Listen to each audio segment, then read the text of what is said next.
Welcome to the CEC Report. It's August 3rd and I'm Robert Barwick. I can't be joined by Craig Ishwood today because he's detained on family matters. But today we have two important breaking news items to discuss. First, the US debt deal is Barack Obama's Hitler coup. And second, the Reserve Bank of Australia didn't hold, it froze. So first, US debt deal is Obama's Hitler coup. As of this morning, the debt deal, or the bill to raise the debt ceiling in the United States, has passed the US Congress. It passed the Senate by a rather large margin.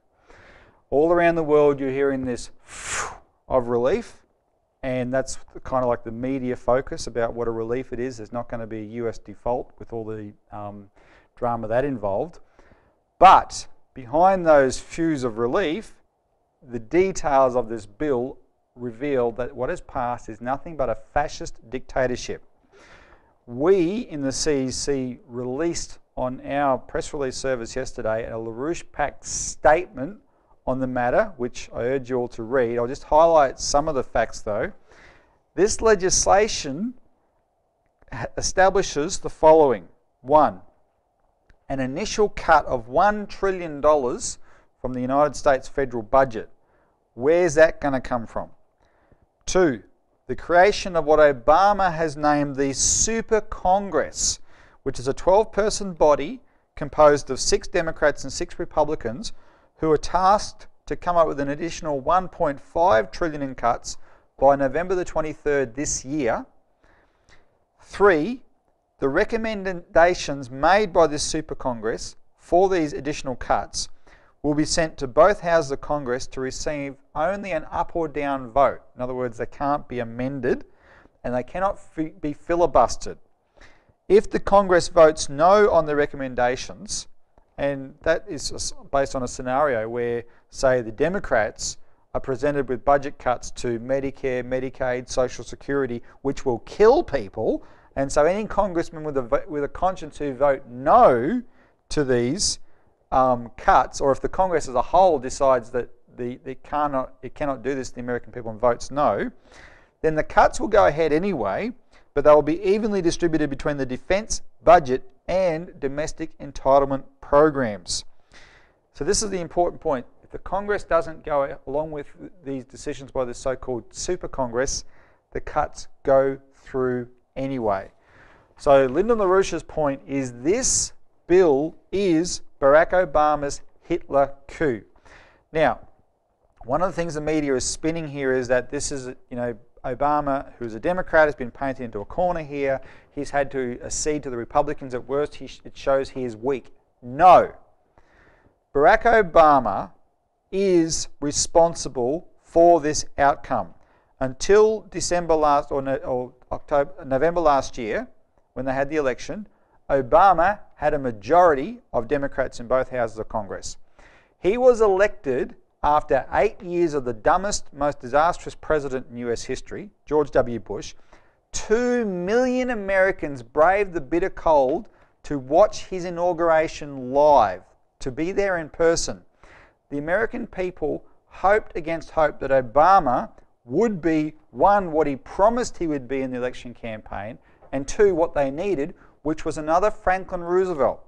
The global financial crisis had erupted, and they knew, any American with a sense of history knew that they'd dealt with this before, and it was done by the most popular president in American history, Franklin Roosevelt, and it worked in the New Deal, and they were hoping Obama would be another Roosevelt.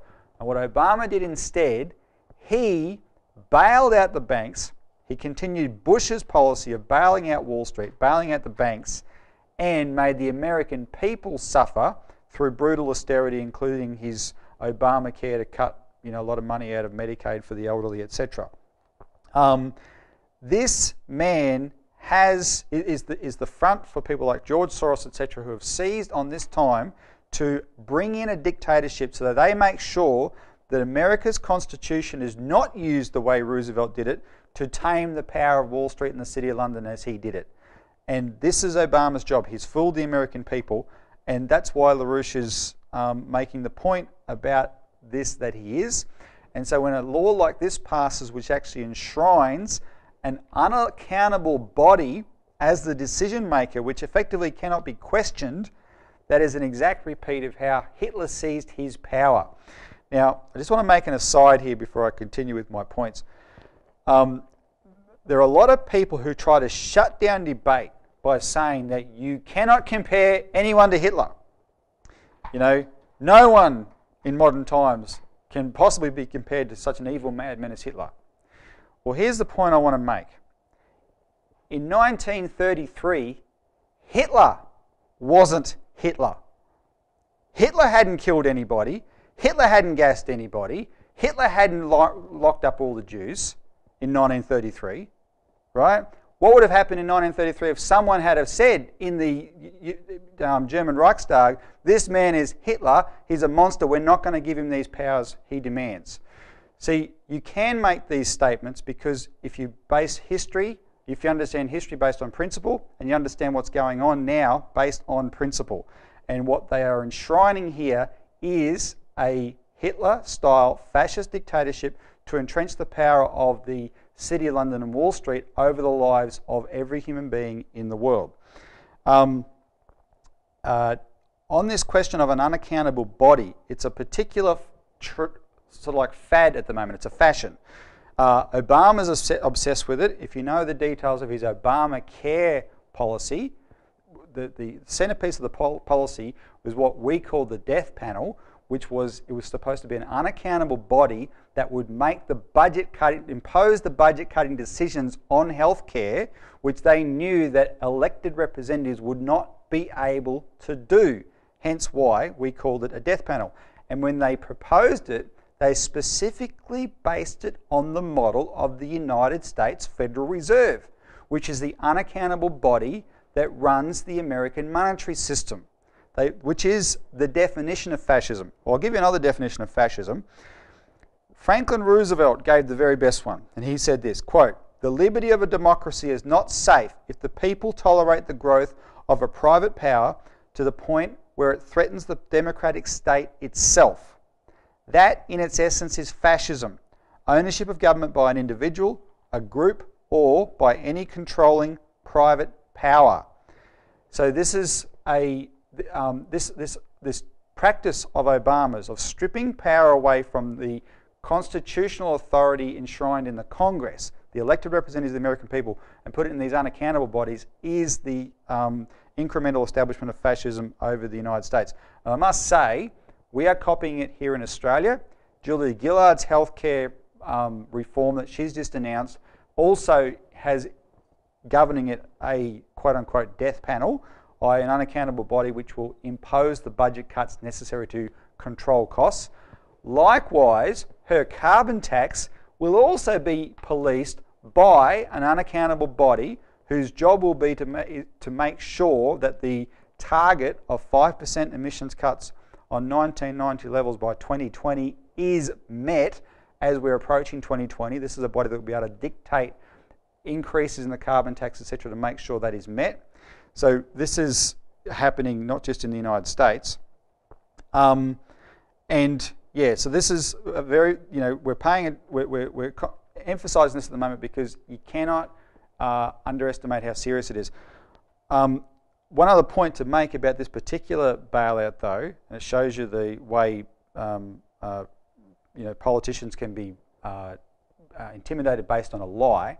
Many of the congressmen who, against their better wishes and intentions, voted for this in the last couple of days, would have been told, and it would have been effective when they were told, that if they didn't vote for it, the markets would crash.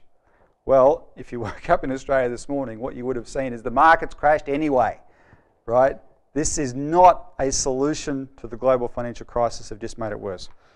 Okay, in the time I've got left, I just want to bring it closer to home to Australia. In the second item, which is that the Reserve Bank of Australia didn't hold, it froze. So there's enormous relief in Australia today as well, but the relief is less about the US debt ceiling being raised and more about the fact that the Reserve Bank of Australia didn't raise interest rates. Now, I want to point out a paradox here. The level of relief, just the enormous size of relief from one end of the country to the other, interest rates didn't rise, should be enough to make Australians panic. Because if people are this relieved, it shows you just how on edge the Australian economy is. We are drowning in debt, and anyone out there in the real world knows that 1 or 2 more interest rate rises and we're gone. So this is something that people need to start wrapping their minds around. Learn a bit of economics, people. The truth is, though, the Reserve Bank didn't hold these interest rates as much as it froze. It itself totally panicked over the consequences of this US debt crisis. They know that we are approaching the same depth of crisis that we saw in September 2008, but by definition it has to be worse, because all it means is we're revisiting that because we didn't solve it then, and we've created so much more debt, then it has to be worse. They know that. By their charter, just so everyone knows, the Reserve Bank their charter says you have one responsibility, which is to control inflation. And all the commentators were expecting interest rates to rise because inflation has jumped up. You know, Wayne Swan's blaming bananas, but that's because he's going bananas. This is hyperinflation, as we've been saying for a long time. They should have raised rates by their own charter, but they didn't. So take that as a lesson, people. We are very, very close to the full blowout of this, which is what LaRouche has been saying. So what do? Don't panic. The only thing that you can do in a time like this is have faith that there are solutions. And you have to go to our material, read the alert service, read EIR, read our website. The solutions are all there. You don't have to reinvent the wheel. We've done it before in history. Look at what Roosevelt did in the 1930s. Look at what Curtin and Chifley did in Australia in World War II. We need an emergency reorganisation now, which is the Glass-Steagall principle, which basically means, you know, in its essence, the world crisis is a debt crisis. Get rid of the debt that shouldn't be paid back. Just write it off. And all the investment banks that are tied up with it, whose gambling debts that represents, if they say, well, you write off that debt, we'll collapse too, good. Let them collapse, because people's welfare comes first. Then we need a new monetary system based around national banking,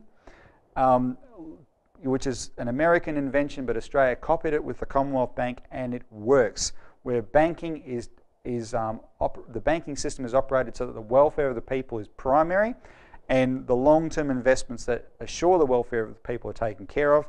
And then thirdly, we need massive economic reconstruction programs all around the world. And we've got plenty of people to do the work. So the solutions are not hard. In fact, they're quite easy. It's just a political fight, and you need to be involved. So make sure, if you're not with the CEC, get with us, sign up, and get activating and join us. So I'll leave it at that. We'll stay tuned for this. We'll update this more next week. I'm sure there'll be a lot more dramatic developments by then. And thanks for tuning into the weekly report.